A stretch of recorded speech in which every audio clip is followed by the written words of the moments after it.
in the White House to the Russians. So this is a serious national security interest to the United States by allowing a non-elected individual to have access to records in the Pentagon. He should be banned from the Pentagon altogether. Non-elected and non-Senate confirmed. And non-Senate confirmed. That part. Yeah, to that point, let's hear what the Secretary of Defense had to say about this visit, because I have thoughts. We don't want to have a potential war with China, but I can tell you if we did, we're very well equipped to handle it. But I don't want to show that to anybody. But certainly you wouldn't show it to a businessman who is helping us so much. He's a great patriot. Elon Musk provides a lot of capabilities our government and our military rely on, and I'm grateful for that. We welcomed him today to the Pentagon to talk about DOGE, to talk about efficiencies, to talk about innovations. It was a great informal conversation. The rest of that reporting was fake. There was no war plans. There was no Chinese war plans. There was no secret plans. That's not what we were doing at the Pentagon. I might add that I think Elon, if they ever wanted to do that, I think Elon wouldn't do it. I think he wouldn't do it. He wouldn't want to put himself in that position. Okay, so that last part, I was buying your BS up till that last part, because you know damn well that if Elon Musk has access to sensitive Chinese information, given what the congressman just said about all his business interests in China, yeah, he's sitting for that meeting. So, Congressman, riddle me this. If this was just about DOGE, then why, as the New York Times and others reported, was this going to be held in the Department of Defense equivalency of a skiff, where you have classified sensitive information? They've gone to other departments, and they weren't doing a skiff at the Department of Education. They were doing a skiff at the SBA. But they get to the Department of Defense when China and all those secrets are, and now they're going to have a secret meeting in a skiff. Mr. Secretary, please, don't think we're stupid. You know daggone well what was about to happen, and patriots inside and outside that building got wind of it and laid it on the street. Is that a fair assessment, Congressman? That is an absolute fair assessment. And we know that when he gets caught in lies, they go back, because initially this same guy who just was a weekend TV host, still Fox, is, who is now the Secretary of the Defense. First he would not say anything to the press, no transparency, quiet about it.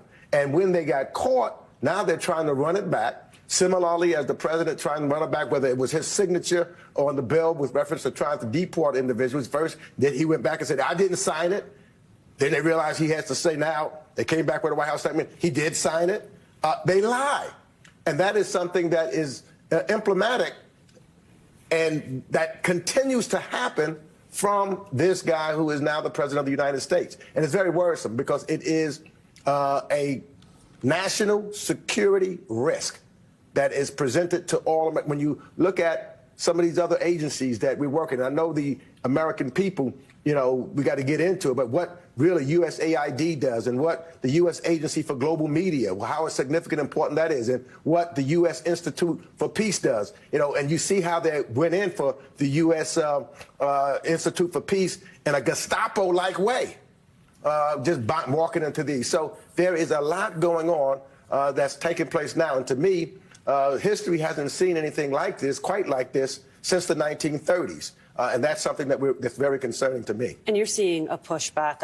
You have the Trump administration being sued over the shuttering of Voice of America. This is from the court filing. What is happening to the VOA journalists is not just the chilling of First Amendment speech. It is a government shutdown of journalism, a prior restraint that kills content before it can be created. To your point, people may not know what some of these institutions do, but we have benefited from the democracy building that they have fostered abroad.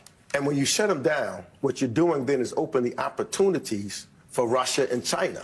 For example, with the Voice of America, where you're talking about democracy. So you shut them down, and you have the voices, the government voices of Russia and China. They will then step in those places, trying to talk about them and negative about the United States of America. So it's anti who we are and what our values are. And that's why you see now that you see the president treating our allies as if they were adversaries, and our adversaries as if they were our allies. To vote in the UN with Russia and North Korea, that's just, unbelievable to me. But that's where we're headed. And I understand that the American people, and this is what we need to talk about, because it is in the bush, and a lot of folks don't know, don't understand what these organizations are about. But this also affects them, because when you start talking about cutting everything, it affects our national security. But then when you look at what they're doing, cutting Social Security, Medicaid, Medicare, and that doesn't affect just Democrats. It affects all of the United States of America, Democrats, Republicans, independents. When you talk about our national security, that's Democrats, Republicans, those that don't vote. All of these risks of what we are takes place. And we've got to show the American people that if we allow this to continue, I don't care if you're a Democrat or a Republican, you lose your Social Security. If you're a senior, you're in trouble. If you can't put, you have these high tariffs that he's putting in, and you can't put pay for ordinary goods. Farmers can't sell their products. It hurts them, puts them out of business. We've got to show that each move is connected. It's interconnected. Why are they going across the board like that? They all are interconnected, but they all affect the average everyday American, no matter what party you believe in. And those are the voices that we got to hear standing up, making some noise so that we can preserve our democracy. Congressman Gregory Meeks, always grateful when you spend some time with us on set. Thank you. Next, President Zelensky and Putin have agreed to the idea of a limited ceasefire, but that has not. Elon got so much time in his hands. It's serious, troops, apart from helping Melania sort of slide into Justin's DMs. Now he's free. Should we dive into the latest episode of When Billionaires Play War with too much time on their hands?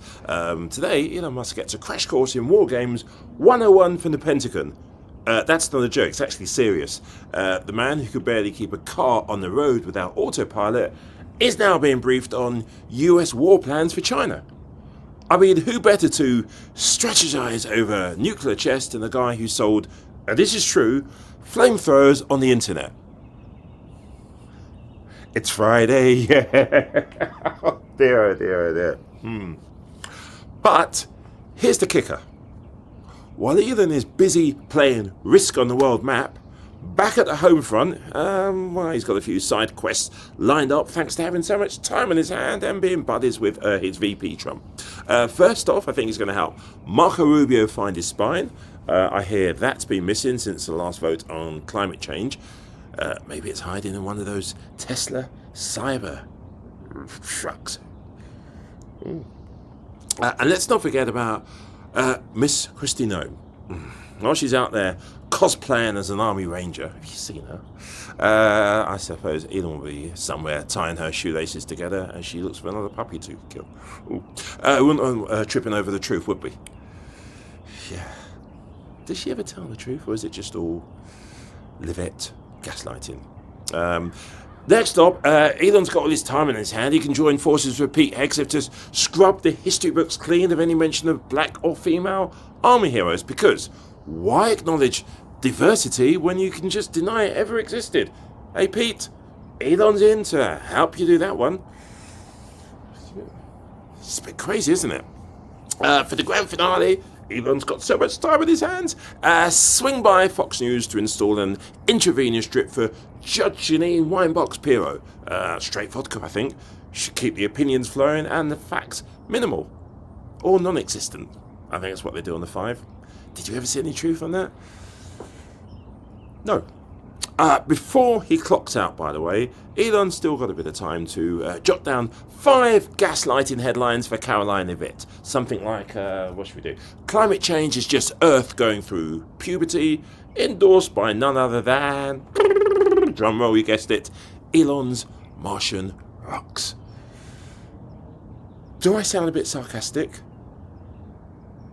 Anyway, should we wrap it up? Because the madness, remember this, if you thought Elon launching cars into space was peak, 2025, just wait until he starts launching nuclear peace treaties.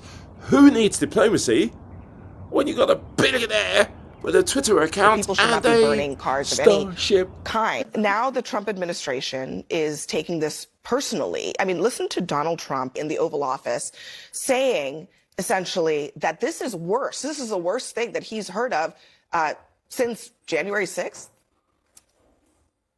When I looked at those showrooms burning and those cars, not one or two, like 7, 8, 10 burning, exploding all over the place. These are terrorists. You didn't have that on January 6th. I'm sorry. I mean, really? I shouldn't be laughing. January 6th? Look, so what better way to start the morning than Saturday morning than with George over here? What better way to start it? But to your point, though, so I am one of those.